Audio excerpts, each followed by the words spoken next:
Assim está escrito: o Cristo sofrerá e ressuscitará dos mortos ao terceiro dia, e no seu nome serão anunciados a conversão e o perdão dos pecados a todas as nações, começando por Jerusalém.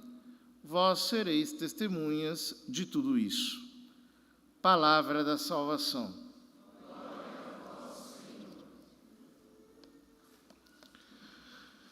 Queridos irmãos e irmãs, nesse terceiro domingo do tempo da Páscoa, a Igreja nos apresenta a aparição de Jesus aos 11 discípulos, segundo São Lucas.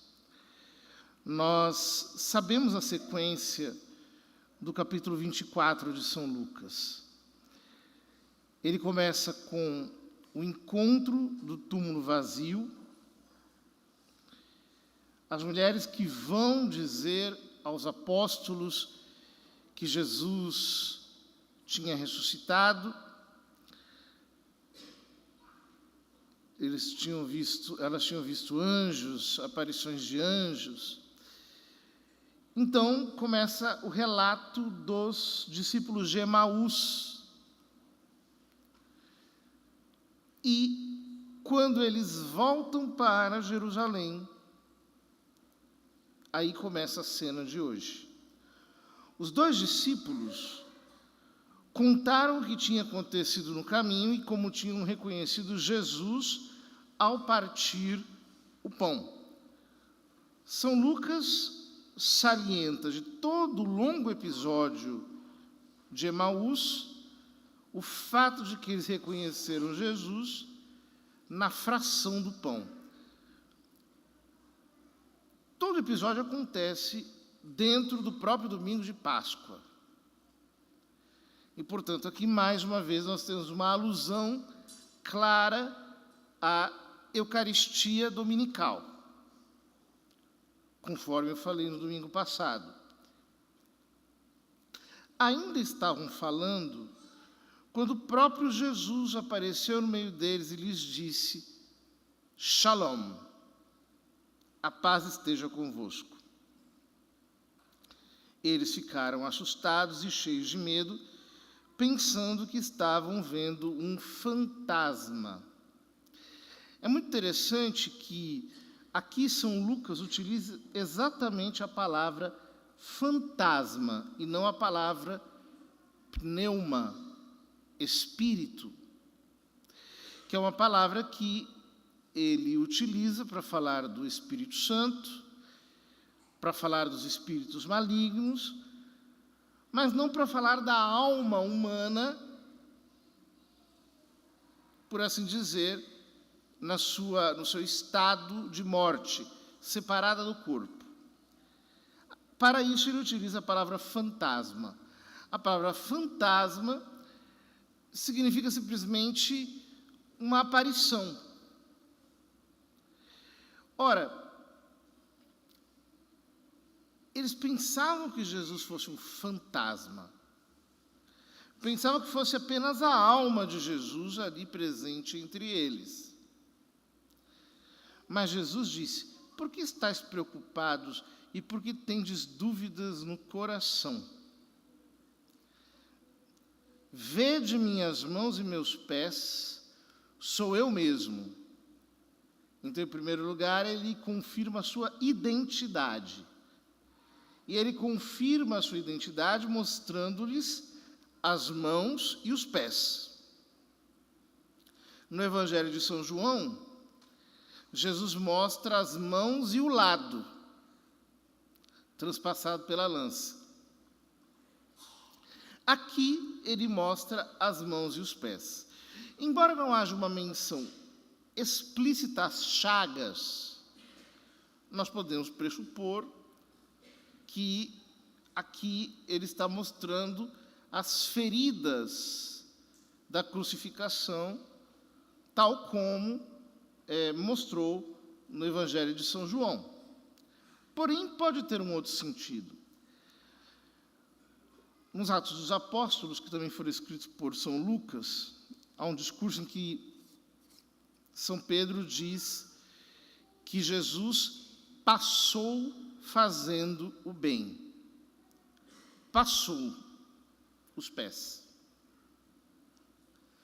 Fazendo o bem as mãos. Ou seja, como se ele dissesse: o meu caminho continua. A minha obra não terminou. Vede minhas mãos e os meus pés. Eu continuarei andando e continuarei falando, fazendo, operando através de vocês. Depois ele diz: tocai em mim e vede. Um fantasma não tem carne nem ossos, como estáis vendo que eu tenho. E dizendo isso, Jesus mostrou-lhes as mãos e os pés, mais uma vez. Aqui ele quer confirmar que a sua ressurreição é corpórea. Continua São Lucas. Mas eles ainda não podiam acreditar porque estavam muito alegres e surpresos. Então Jesus lhes disse: tendes aqui alguma coisa para comer? Deram-lhe um pedaço de peixe assado. Ele o tomou e comeu diante deles. Existe uma variação nesse texto, em alguns manuscritos antigos, que dizem: deram-lhe um pedaço de peixe assado e um favo de mel. Essa menção ao favo de mel é muito interessante, porque era comum que, nos primeiros séculos, na mesa da Eucaristia, houvesse um pequeno favo de mel.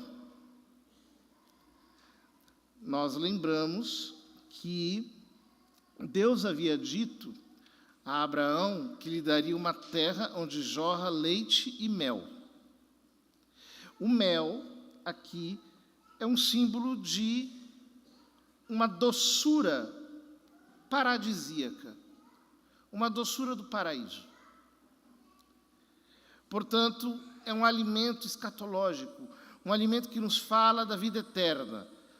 Portanto, a Eucaristia, nesse sentido, é um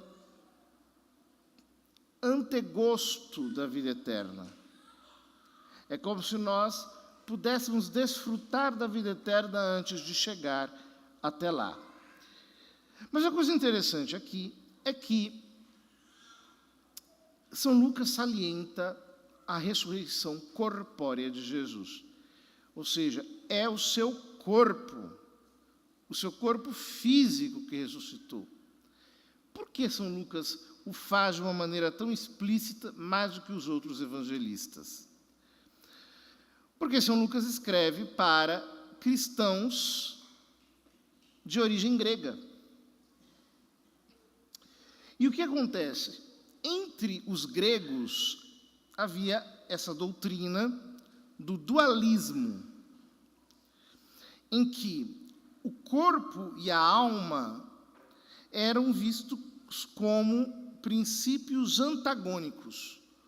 O corpo é inimigo da alma. A alma tem que ser liberta do cárcere do corpo. Então a morte é vista, inclusive, nessa perspectiva como uma libertação. A alma que se expolia dos entraves, das limitações do corpo. Essa não é a concepção bíblica, inclusive porque o dualismo pressupõe que a alma é boa e o corpo é mau. Que o corpo é um cárcere para a alma. É daí, por exemplo, que vem todas essas doutrinas da reencarnação, que a alma larga esse corpo, pega um outro, larga esse corpo, pega um outro.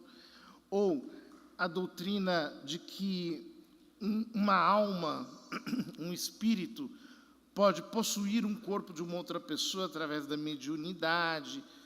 Tudo isso não tem nada a ver com a doutrina de Jesus Cristo, com o ensino das Escrituras. Por quê?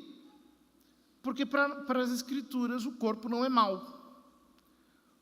A matéria não é má. o corpo sou eu mesmo. O corpo não é apenas uma parte de mim.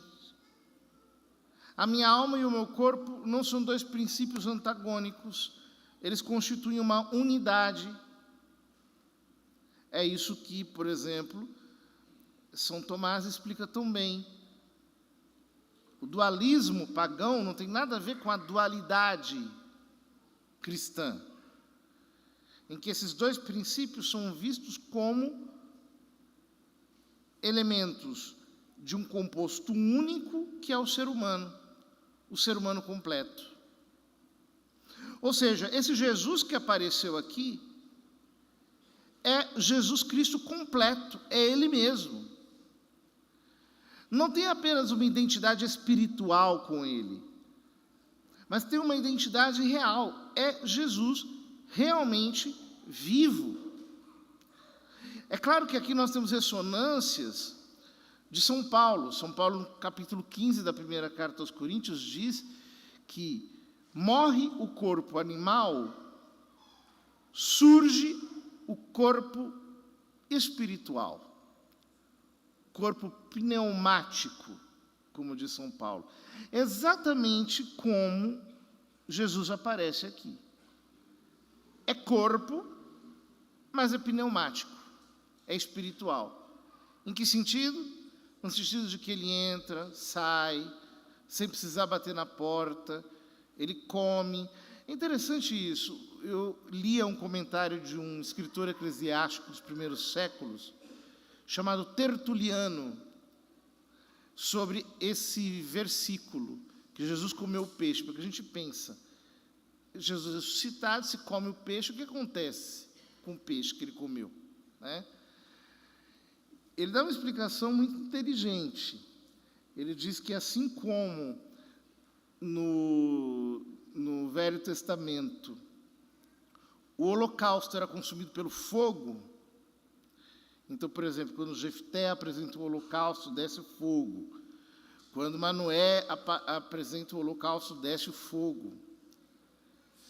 Do mesmo modo, é como que, consumido pelo fogo divino, o alimento é ingerido. Ele não é digerido. Ele se torna como um holocausto. Enfim, uma explicação inteligente para esse versículo aqui. Em todo caso, o que São Lucas quer salientar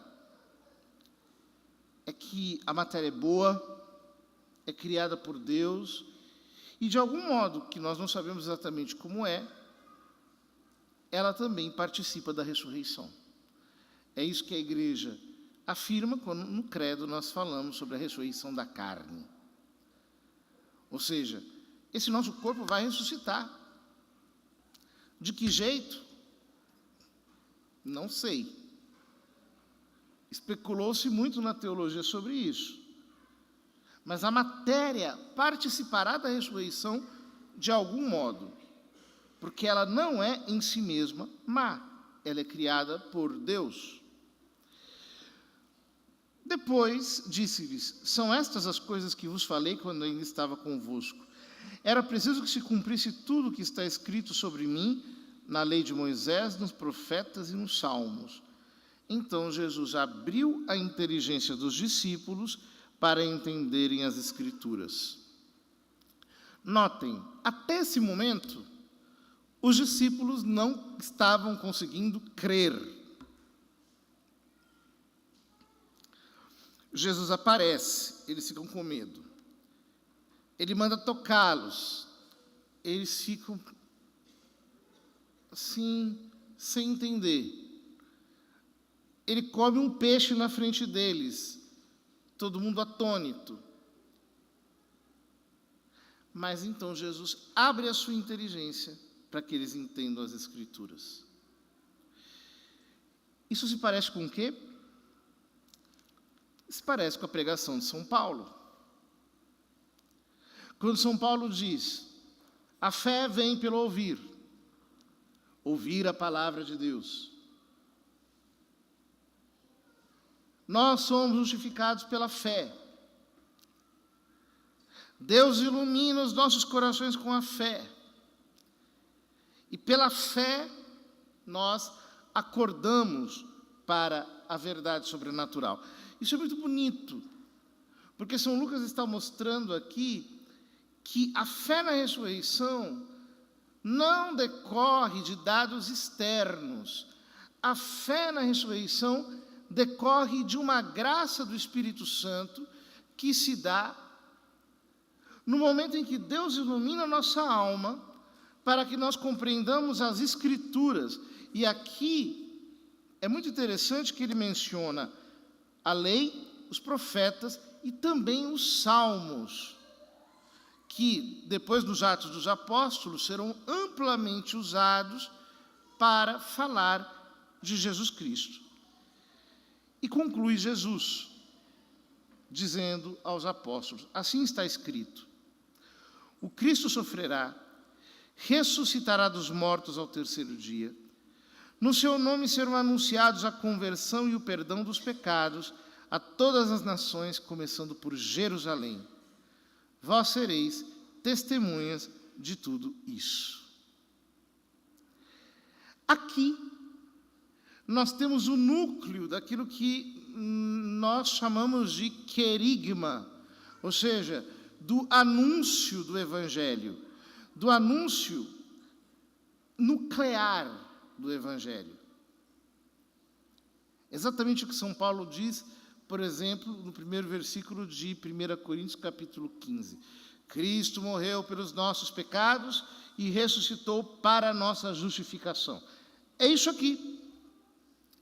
Jesus conclui o Evangelho de São Marcos dizendo algo como o seguinte: vocês viram a minha vida, leram tudo o que foi escrito acerca de mim, porém, o importante, a mensagem central é: o Cristo sofrerá e ressuscitará dos mortos ao terceiro dia, e no seu nome serão anunciados a conversão e o perdão dos pecados a todas as nações, começando por Jerusalém.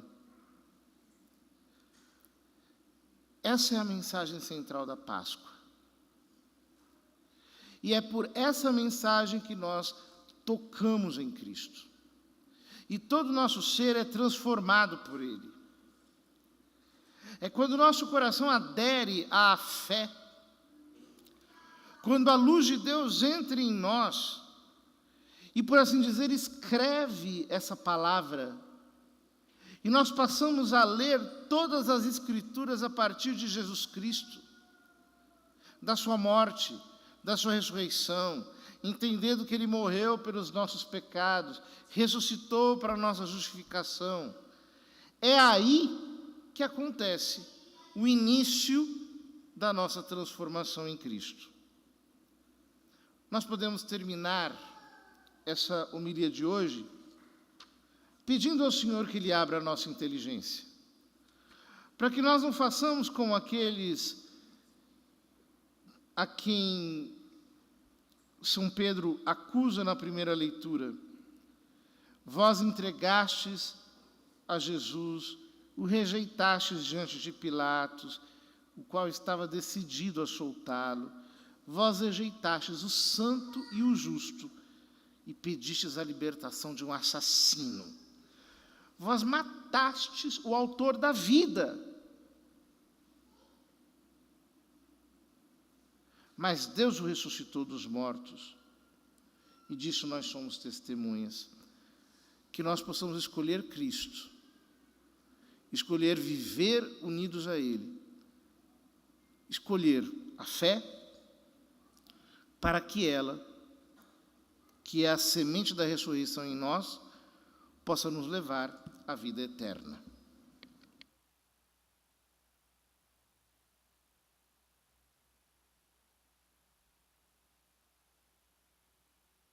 Pai Todo-Poderoso, Criador do céu e da terra, em Jesus Cristo,